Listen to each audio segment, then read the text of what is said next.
Hello and welcome to my session on how to sparkle and shine on LinkedIn. I'm absolutely delighted to be here today, and I've got some slides coming up because I'm going to give you a whistle-stop tour of LinkedIn, how to stand out in a very noisy marketplace, and to kind of talk to you a little bit about my story and what I've learned from using LinkedIn for the past 2.5 years. So I'm Laura Taylor. I run a specialist marketing agency called Social Flow Collective, and LinkedIn is my absolute passion. So I was a PA, a VA, and an EA over kind of 20 years. I've worked in loads of different industries. Generally, I work for finance directors. I don't know why, because I'm really rubbish at maths, but possibly that was why it worked so well, because we were kind of chalk and cheese. The accounting stuff just is not my strong point. I've got an accountant in my business now to help me with all of that stuff. But yeah, so I know exactly how you feel about LinkedIn. You may be on there. You may be a lurker. I know that I was. I only ever used it for looking for a job, my next step. I know that I used to see a lot of EAs in the industry using it, and I used to look on thinking, gosh, you know, there's such an inspiration. I wish I could do that, but I was far too scared and worried about what people were going to think. Lockdown came. I just started a new job, and I missed a furlough by 2 days. I was one of those people that fell down the furlough crack. So I was sat here at home with my 2 young children wondering what on earth I was going to do. So I'd been debating setting up my own business for about a year, and it was really that gave me the push to take that leap, basically. I bought a course on how to be a VA. So I kind of set myself up, and I knew that I needed to get some clients. So I did a couple of LinkedIn courses, and that's kind of where it really started for me. So I started using LinkedIn to market my own VA business. I became fully booked with that within 5 months without a website. So this is really to show you how powerful LinkedIn can actually be. And here I am now doing LinkedIn services for small businesses and coaches, consultants, and things like that. And I absolutely love it. I think during lockdown, because I'm such a people person, I love being around people. I really struggled, and actually I found a lot of connection and collaboration on LinkedIn. And I hope that some of my passion and enthusiasm for LinkedIn will rub off on you today.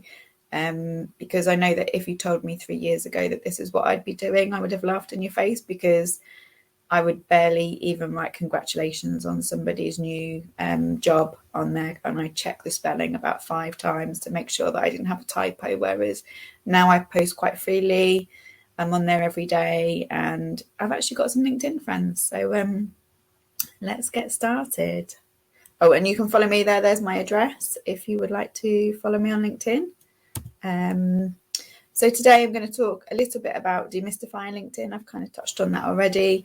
How to build your personal brand, a basic strategy for LinkedIn use, how to grow your audience, and some of the new features that are on LinkedIn. Because over the last kind of 2.5 years that I've actually been on LinkedIn, it has changed massively. I think LinkedIn is a company that's done really, really well through lockdown, because so many people turned to LinkedIn whilst being sat at home, and it's changed a lot. I think during lockdown, loads of people were doing videos and people were able to watch them, whereas now not so much. Selfies are performing really, really well. So some LinkedIn facts for you there. 830 million users. There may be more than that now.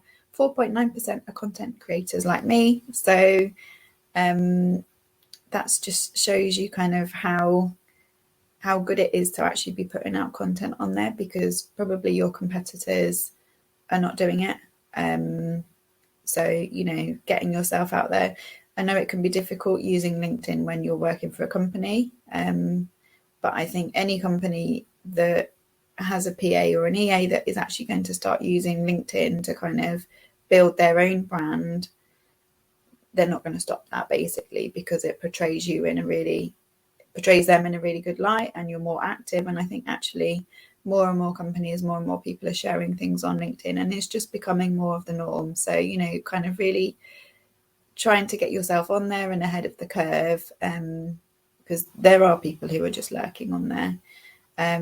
So yeah, and you know, the SEO on LinkedIn is great. So if you Google my name, LinkedIn comes up as a second link on there. And, you know, so many people are on LinkedIn every day. So it's a really, really good place to start. If you're worried about putting content out, what I would do is I'd just start engaging.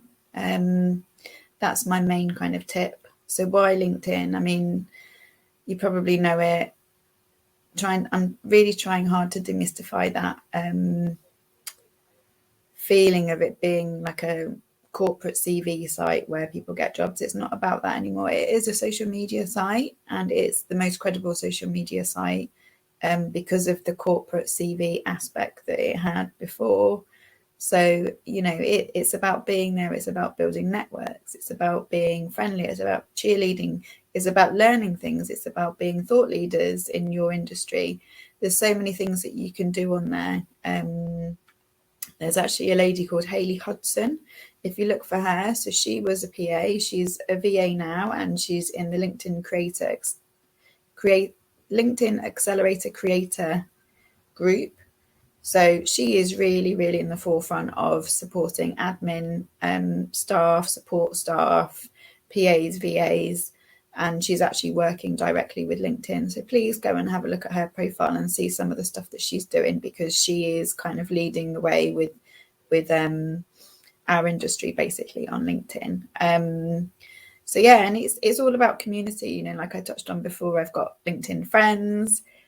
I get all of my business on there. I think maybe I've had one client from Instagram and one from Twitter, but that is where people do business. It's where you can network. I think when I first started out, I knew that there were a lot of VAs who were in the same position as me that were setting up, and they seemed to kind of spend a lot of time on my profile looking at it, you know, kind of checking each other out. And I think at that point I felt very upset that people were kind of copying my stuff because I'd spent a lot of time on it. But whereas now it's all about collaboration and connection, and I've realized that you know, it's helping people in the same industry. We're all different. We've all got so many different skills. It's about collaborating with others. I get a lot of work that isn't really suitable for me, but I've got a VA network behind me that can take some of that work, and we share, and it's actually a really, really supportive community. And I know that the PA and EA communities are like that as well. So you know, it's not a bad thing to be connected to your peers. In fact, I would encourage it. And I think that, you know, being connected to your colleagues and supporting their stuff and just being a nice person online and supporting each other is really, really important. And yeah, I've already mentioned my LinkedIn friends. I get sent chocolates and gifts and things from people that I've met on LinkedIn. I mean, that doesn't happen on Instagram. So yeah, so first things first, what you need to do is you need to optimize your LinkedIn profile. I won't go into too many details. If you go onto my LinkedIn profile, I've actually got a free download, which is my top 10 tips on how to optimize your profile. So please go and do that and download it. I'll send you a couple of emails. You can opt out if you don't want to get them. That's totally fine. But the main thing is it's free, and you can really, really build your personal brand on there. You know, kind of, what is it that you do? Have you got a certain interest? Are you into mental health? Do you raise money for charity? You can put all of that stuff on your LinkedIn account, and it will come up in the SEO, like I mentioned before, because it's so searchable. But, you know, make sure that you've got a decent photo and make sure that it's public so that people can see it, even if they're not connected to you. It's really, really important. Your banner at the top, like I've got my brand colors and it describes what I do. You know, that's kind of like free space for you to advertise your company or you, or, you know, if you are doing an event or you've got something coming up, you can go onto Canva. I know Stephanie Wim is doing a Canva presentation as well. So go and get her tips. She taught me how to use Canva. So, you know, get on there and make sure that your profile looks nice. And, you know, your headline. So the headline is the bit underneath where on mine it says LinkedIn expert, agency founder. You know, you've got all of those characters there. Don't just put personal assistant. Put some other things in there that you want to be found for.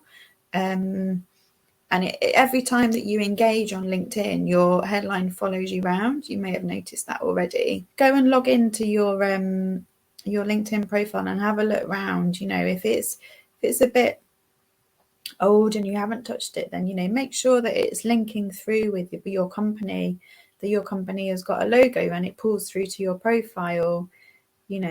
Make sure that the people that you're following you still believe in. You might be following, say, like fast moving consumer goods because you had a career, a role in that industry 10 years ago, but it's irrelevant to what you do now. Go and unfollow it, because make sure that your profile is up to date, it's bright, and it's doing the hard work for you, basically, so that when someone lands on your profile, it's basically showing the audience who you are. And also, a great tip there, mine is Greater Liverpool area rather than Liverpool. I live in South Liverpool, but it actually connects me to a larger network because it's Greater Liverpool. So say, for example, I've put Bushy there. I'm from Leighton Buzzard in Bedfordshire. I wouldn't ever put that there because it would just confine me to the network of Leighton Buzzard on LinkedIn. So yeah, talking about your profile, so you've got a featured section there, which is really important. That sits kind of at the top of your profile, and you can add kind of popular posts, or if you are raising money for charity, or if your company's got a new launch coming along, you can actually add that to your featured item. So whatever post you need to have posted it, 3 dots on the top, you click on that and it says add to feature section, and that sits along your profile. So please go and take a look at my profile and have a little look around to see. And your about section, tips there, talk about yourself in the first person, not the third person, because it just adds a bit of detachment. You want it to be about you. It's your profile. Talk about who you are and what you're doing and looking forward. You can add some personal stuff in there because that is always a really good way to start conversations in the messages. So I'll talk about messaging a little bit later on. But add some personality, add some color. It's your LinkedIn profile, make it stand out. That's kind of how you're going to build your brand on there. And if you are going to start putting content out, you should put yourself into creator mode, which means that people can follow you. It means that your content is featured higher up on your profile, and it just shows the things that you're posting, not the comments that you're doing on other people's posts. So I've actually got a newsletter about creator mode and the differences between the two profiles. So please go and have a look at my LinkedIn profile and have a look at that, and that will highlight the main things. And you can choose. You may find if you put creator mode on and you are putting content out, your reach may dip for a little bit, but trust me, it will go back up again because I've trialed it a few times. So then moving on to kind of a strategy. I'm not going to sit here and tell you to post 4 times a day, that you need to be doing X, Y, and Z, you need to be doing videos. Honestly, do what is comfortable for you. So if you want to post once a week, then post once a week. But it has to be what feels right for you. And it could be, something personal, whatever you're comfortable with sharing. Kind of those vulnerable posts with a selfie are what are performing really, really well on LinkedIn at the moment. Depends how vulnerable you want to be. There's more and more stuff on there about people, who've been through bereavement and baby loss. And, it can be quite raw and cutting at times. I tend to not post so much stuff. I mention my family a little bit and I talk about my career and things like that. But I don't really... It's World Prematurity, Baby Prematurity Day coming up next week. That's November. This is when I'm recording it. So I will post about that because my son was born premature. So that's kind of an insight into the kind of things that, I would share. It's totally up to you. If you don't want to put anything about yourself, then that's fine. But, selfies work really, really well because people want to see who's writing the posts. And definitely avoid politics and religion. I wouldn't go there. Polarizing posts. I've had a couple, and I got attacked. I got bullied. I was sent horrible messages. I was called a retard publicly. It's really not nice. So I would definitely steer away from anything that's polarizing. And also because you're working for a company as well, you don't want to be upsetting anyone or putting your job into jeopardy because you've written something online that's going to upset people. So yeah, and just share, if there's anything going on in your industry, or if there's any news articles, anything in the Harvard Business Review, they always perform really well. Make sure that when you share it, you add some comments and your thoughts on it. Don't just repost it, because LinkedIn doesn't push those out into the algorithm. So add some comments and ask some questions. Always put a question at the bottom of your content if you're creating content, because then that encourages engagement. It's not like, oh, here's an article. Add your thoughts and ask for engagement. That's what you want, because that's the way you're going to get seen. That's the way that people are going to recognize you. They're going to resonate with your content. That's how it really, really works. And just a quick point there, if your post is performing really, really well, then just leave it. Don't post again. Leave it until the algorithm slows down and the content stop before posting again, because you'll confuse LinkedIn otherwise, and it won't know which one to push. And the main thing, and you'll see this all over my profile, is engagement is the most important thing that you need to be doing on LinkedIn to build your brand. So I recommend 15 minutes every day, not the weekend, unless you want to.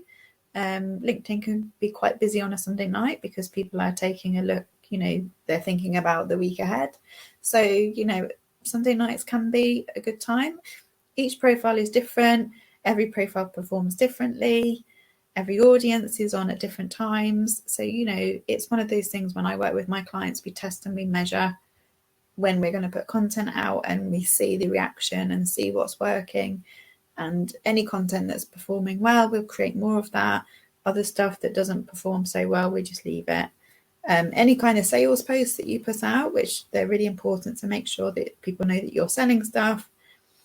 You're not going to get much engagement, but that's when you'll get a DM when someone wants to buy the services or products that you're pushing on LinkedIn.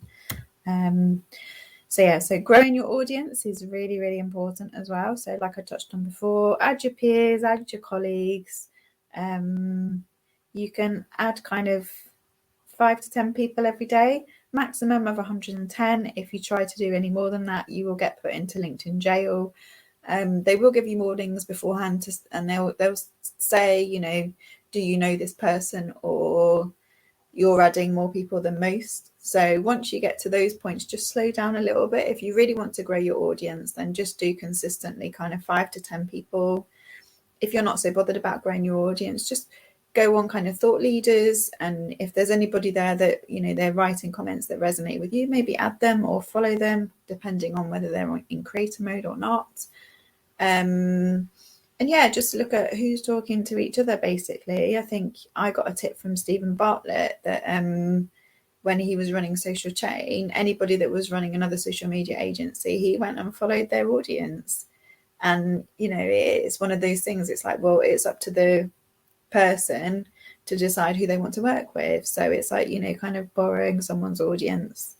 Little tip there for you. Because I met his ex-LinkedIn marketing guy at a networking event, so he told me that. And yeah, just see who's recommending who's working with each other. Add anyone who's interesting, or anybody that's gonna make your feed a really, really good place. I wrote a newsletter recently on about curating your feed on LinkedIn, so go and have a look at my newsletters and see what's there. And once you're connected to someone, you'll be able to see who they're connected to. So their secondary connections, they will see your comments as well if you start posting on their stuff. So a bit about LinkedIn etiquette. Just cheerlead everybody. Just be a nice person. Go and support people's stuff. The more that you support other people's content, they'll come back and they'll support yours when you put it out. Try and make sure that you respond to comments. That keeps the algorithm happy. And it's just, you don't really want to post and ghost, basically. You could have this really kind of pressing question and then you just disappear. It's not good. And sending direct messages. So what I would do is, once you've publicly spoken to people, then if you want to work with them, or there's something that, is interesting, you can send them a direct message. Don't ever sell to them, or, if you're looking for a job, I want a job, but you could talk about something perhaps they've posted, something that's an interesting article, a good way to get into their DMs is to say, I saw that post and I really resonated with it and I loved it, blah, blah, blah, thanks for sharing. And that's a way to start a conversation, basically. Do it gently.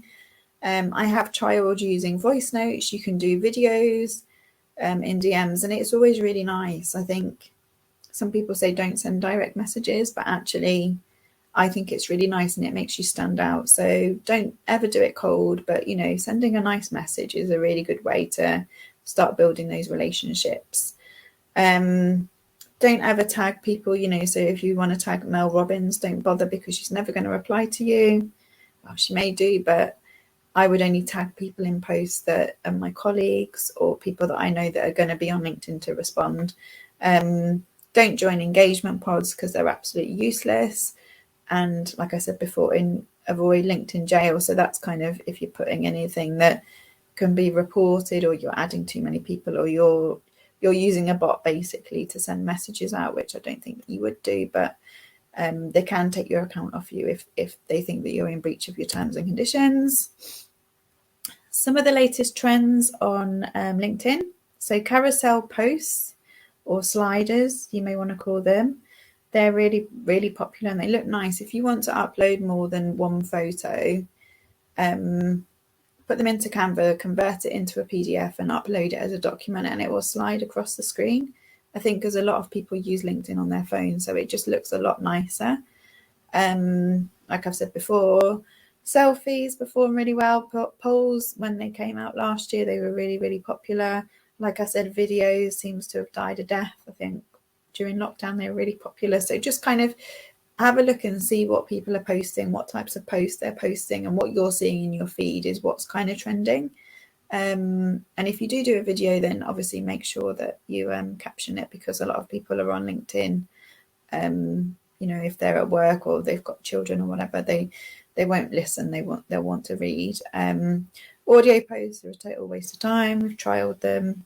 They never seem to go anywhere. And your company page. So, obviously with your company, a really good example of a good company page is Netflix. You wouldn't ever think that Netflix was leading the way on LinkedIn, but they are. They do kind of like employee of the week. They talk about behind the scenes stuff. So, as if you are working as that support role, go and have a look at the type of content that Netflix are putting on there and see what you can put for your company page, because LinkedIn are investing a lot of money in company pages. That's where the paid ads are going.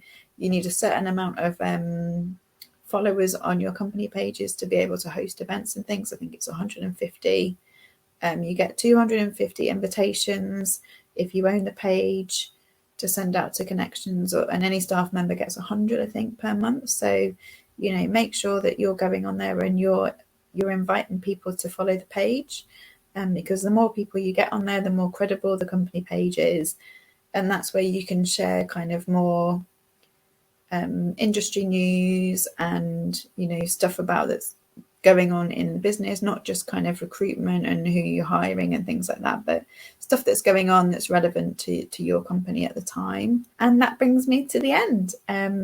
So I hope you've enjoyed my whistle-stop tour of LinkedIn, and I hope that I can encourage you to get on there. And, to start with, I would just start engaging, and then, think about actually how you want to position yourself. What are your goals? Is it because you want to increase the visibility of the company that you're working for? Do you want to become a thought leader? Do you want to win some awards?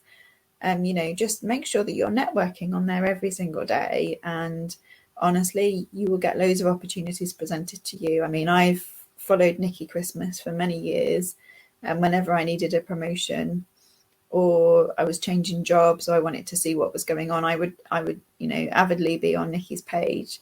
So, and here I am today talking to you about LinkedIn. So, it just shows the power of LinkedIn, and the people that I've met have actually really enriched my life, and I've now got a business because of LinkedIn, basically. So, any questions or, kind of any doubts or anything like that, then I think a lot of it is mindset. And, you know, once you get past that, honestly, the more that you post, the more you become desensitized to that icky, cringy feeling. And you know what? If someone's horrible to you, you block and you report them. If you don't like a post, you can just take it down. It doesn't matter. So yeah, I hope I've inspired you to, you know, firstly go and optimize your profile, and then secondly start growing your networks, looking for collaborations, and, you know, posting your own content. So please do get in touch and come and follow me on LinkedIn. And I hope you have a great rest of the day. I shall speak to you soon.